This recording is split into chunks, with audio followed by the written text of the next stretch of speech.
Back in 1995, Volvo launched the 850 T5R, which was a high-performance version of their 850 Turbo.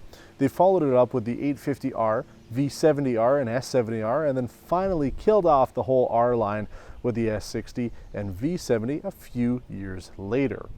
Our snapshot is on this 2019 Volvo S60 T6 R-Design. Now, it doesn't have the same power and oomph that the original ones did, but it does take some of the styling cues from it.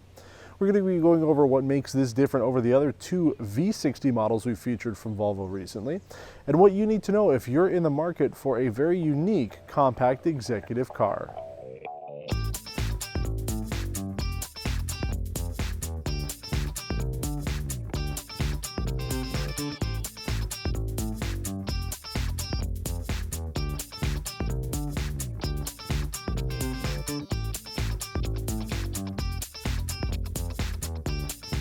As of filming this episode, we've pretty much covered all of Volvo's Canadian vehicles. We did the S90 first, and then we followed it up with some of their crossovers, and then the V models that are companion cars to this, the V60 Inscription and V60 Cross Country. So if you want to know absolutely everything there is to know about this car, take a look at pretty much any of the videos that we've done on Volvo up until now. This snapshot is just going to be talking about some of the changes that come with the R-Design and what else you might need to know if you're in the market for a $63,000 compact executive car. Now, the R-Design isn't an R car. Volvo in the 90s came out with their first R. It was the 850 T5R, and it really had a lot of performance power over the 850 Turbo. Not only was it co-designed by Porsche with the interior, they also had a go at the engine management and transmission software. So Porsche had a little bit of a hand in that car, and if you look at that vehicle, and we're showing the 850R from 1997 in our clips, there are still some elements that have transitioned over the years into the design language of this vehicle. For example, the front and rear lower bumper areas have a black ring that runs around the bottom, very similar to what Volvo was doing with the black trim that ran around the exterior of the vehicle. Now, obviously, because things have changed over the last 20 years, they can't really just put black trim on the outside of the car. So I think it's a nice subtle throwback, which you wouldn't really pick up on unless you've seen one of those original 850Rs. The interior as well, as I mentioned, that original T5R was co-engineered and co-designed by Porsche. The interior had a very unique setup. It had suede-like material on the outer portions of the seat and leather on the inside. Most of the manufacturers at this time were doing the reverse of that, but Porsche, with the 911 Turbo at the time, had this setup, and they used it on the Volvo 850 T5R. Now, there isn't suede on the interior on this vehicle, but there is a mesh material on the outer portions of the seats as well as the door cards, pretty similar to what they did with that original 850 T5R. Now, again, the footage that we're showing is of the 850R. That was a 96 to 97 model. It was the successor to the original high-performance car, and that has that reversed setup, which we usually see today with suede on the inside and leather on the outside. But while this T6 R-Design has less power than the previous generation T6 R-Design, it still has a lot going for it. I want to take it on a road test and talk about how this car performs compared to something like the BMW 3 Series or the Mercedes C-Class that we featured, and if this could be the next compact executive car for you. I talked about this when we did the V60 Cross Country a couple weeks ago. If you really want a sporty vehicle, you want something that handles well and drives nice and has more of a sport-oriented experience, you're going to want to get a BMW 3 Series. But if you want some luxury, you want safety, and you don't necessarily need to have all that level of sport, but definitely want something different, then the Volvo is the one to go with. This uses a very unique twin-charged engine. Now, they've used that term before to talk about a twin power turbo. When I say twin charge, I mean it has a turbo and a supercharger. That's why it produces 316 horsepower out of a 2-liter engine. Now, Volvo used to do straight 5s and straight 6s. This is now an inline 4, so changes to that. I mean, it is a smaller engine as well, but it does produce more power than that original 850 T5R. Whether it's faster, I mean, I'd say probably so, just based on paper. This is all-wheel drive compared to the front-wheel drive version of that.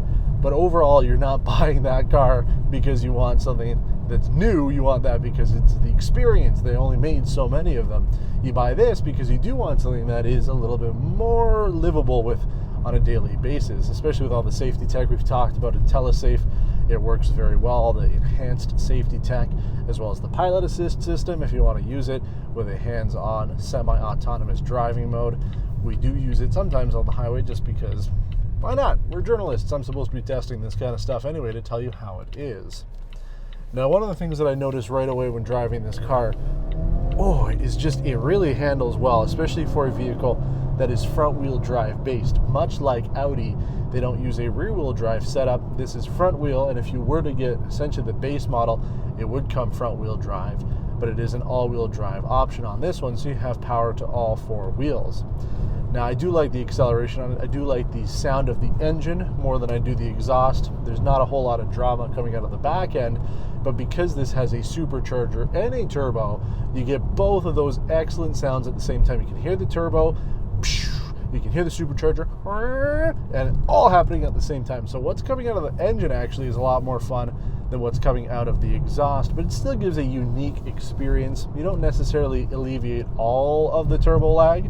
You still have a little bit off the line, and we'll go here to do our little 0 to 100 dig, and you'll see that there still is a bit of delay when it comes to full power being able to get to the wheels all the time. Torque is low-end torque, but the RPMs need to be about 6,000 in order to get all 316 horsepower.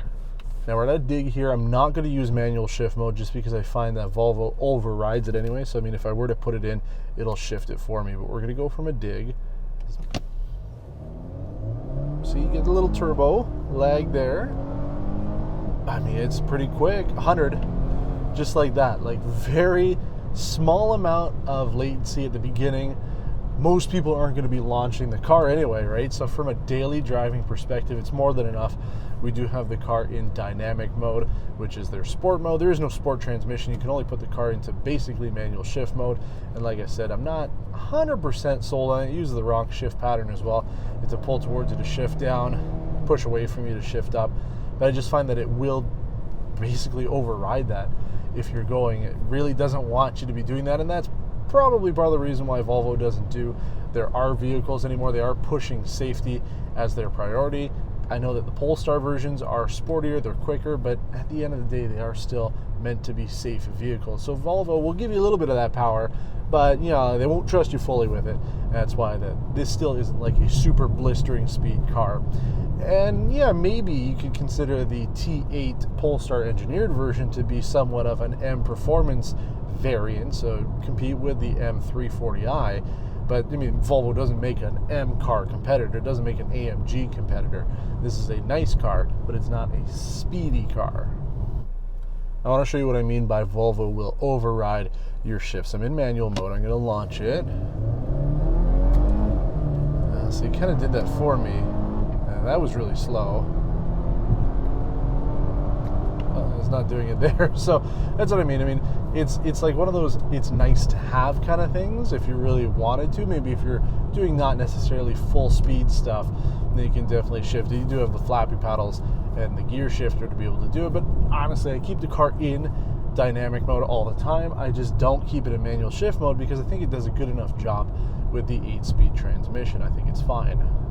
Now, when it comes to the ride and handling the vehicle, like I said, it's not quite as good as you get out of a BMW. You're not necessarily going to be comparing it to that, but it is still a very inspired drive. You don't feel like you're going to fall asleep because it's just boring. You hug into the corners. Car grips incredibly well, especially for a front-wheel drive vehicle. I mean, I could take this car at speeds much quicker than I normally would in other vehicles of around the same size, because I know when I put it in, that all-wheel drive system will help to correct any oversteer or understeer issues and really just propel the vehicle forward. I really do like the way that it handles and performs. The suspension is a little stiffer. It's a little bit more sport-oriented. We did talk about it on the V60 Cross Country that this uses a transverse-mounted leaf spring, which in Volvo's literature makes it seem like they're doing it in order to have more space in the trunk and the back seat area. I think that it could be related to cost and overall being able to cut down the costs. It is on more than just their 60 series sedans. I do believe that the XC60 that we featured also has the same rear suspension setup, but honestly, you couldn't tell. You're taking the car into corners, you can't tell. You go over bumps, I couldn't tell. I almost forgot that it had it until I was putting together all the paperwork for this episode. So it's not really a huge deal killer. I think that it gets the job done. And honestly, mean, unless you're like a super duper connoisseur when it comes to a independent multi-link suspension, you're not going to feel the difference. I've been fortunate enough now to drive most of the newer compact executive cars in the segment. You've got the Kia Stinger and Genesis G70, those are new, and even though the Kia Stinger is not technically considered a luxury car, I still do think that it has some of what it takes to get into it. We did drive a 2016 Mercedes-Benz C300 4MATIC several years ago, and that really hasn't changed a whole lot for 2019. We just did the 330i from BMW, and now we're driving the Volvo. So we're really just missing Jaguar and Audi, but I think that this would be my favorite, especially compared to the BMW 330i, which we just had. If I had to pick between the two, I would easily take this. I'll deal with the really slow, laggy senses on startup. It works a lot better once the car is kind of warmed up. It's using a Pentium 2 processor. I think that it is something to overlook to get the rest of the car experience, because I gotta say, I just like everything about it. I like the way it looks. People are checking this car out as I'm driving along. We've had it for a little while now, thanks to Volvo Canada, because we've been doing a lot of coverage on this very unique stuff. Like I said, with the R history and Polestar history, we've had the car for 3 weeks total, and I've been just enjoying every single minute of it. And I have to say that this would be my pick if I were buying something in the roughly $60,000 price point. I know I love the wagons, and yeah, you could get the wagon with the R-Design and it would look great, but I really just like the way that all of this is assembled. Everything here just works so well, especially you've got a $3,750 option for the Bowers & Wilkins audio system. It sounds great. The seats are really comfortable, outstanding seats once again from Volvo. They hug your body a lot more than the ones that we saw on the cross country.